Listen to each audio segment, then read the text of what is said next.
So what does it mean to land on a backward traveling leg? Well, to put it very simply, this screenshot of this runner shows the left leg, the one that's out in front, at terminal forward swing. Now that's the point where the foot is the furthest away in front of the center of mass.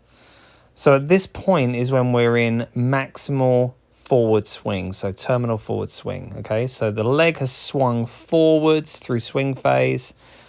The back leg has come off the ground after toe off and is now being pulled forwards as the front leg now starts to move backwards. And we'll see in the next screenshot the point at landing where the foot has been pulled backwards, hence a backward traveling leg, and is landing in front of the center of mass. Now we know that all runners at all times, at all speeds, land in front of the center of mass. And of course, as we run faster, the foot lands further in front of the center of mass. It lands further away from us. But that doesn't change the fact that we must be landing on a backward traveling leg. Okay, so here is the terminal forward swing. Here is the initial contact point, and you can see between the two how far away the toes are here and how far away the toes are here from the center of mass. And then as we take it through to the next screenshot, as this runner moves through their gait cycle, through stance phase of their gait cycle, the foot, obviously as it hits the ground, it's no longer being pulled backwards. What everything is doing at this point is pulling downwards towards the ground. Muscles pulled down towards the ground in a closed chain, meaning that the limb is connected to an immovable object. And then those muscle contractions thrust the center of mass forwards. Now, of course, the center of mass is already traveling forwards, so it doesn't need to accelerate it much. It just needs to add a little bit of force into the equation on every step. So there's a net loss of force at the landing point, and then there's a net gain of force as we go from mid-stance through to toe off.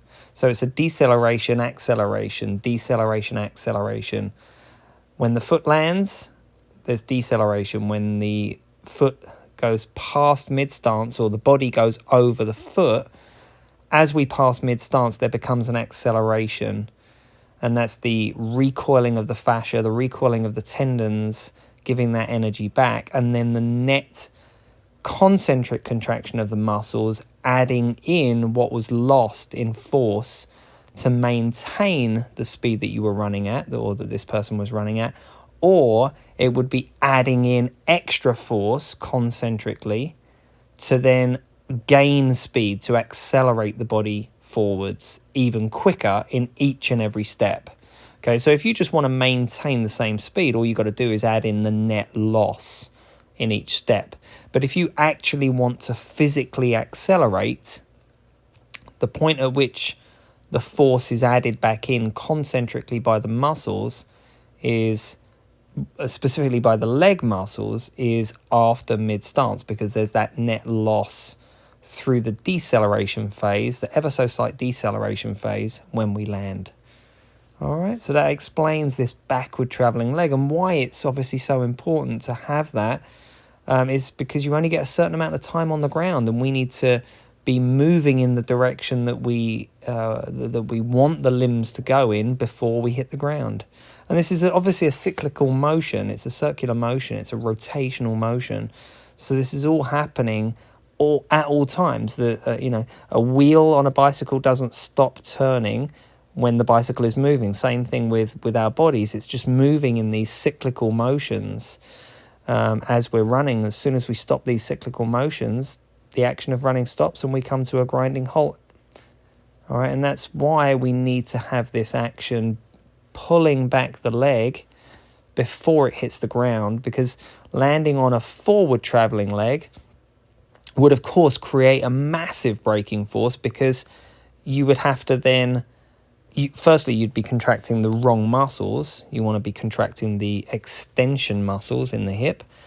And of course, if you were landing on a leg that is traveling forwards away from your center of mass, you wouldn't be getting this stretch in the fascial tissue when we land, which is what we want. In fact, you would be getting some stretch in the fascial tissue and the tendons, just all the wrong ones, which are not supposed to do that movement. We're not supposed to land on a forward traveling leg. It's just that simple. We're supposed to land on a backward traveling leg. Hence why bones are made in the way that they're made, and they're more dense in some areas and less dense in other areas, so that they can bend in a certain direction like a dog ball launcher. And that's what we get. That's what happens with the bones. That's why we have muscles in the back of our lower leg much bigger than the muscles in the front of our lower leg, because they're there to produce certain force in specific places in specific times relative to the needs of gait. And there we go.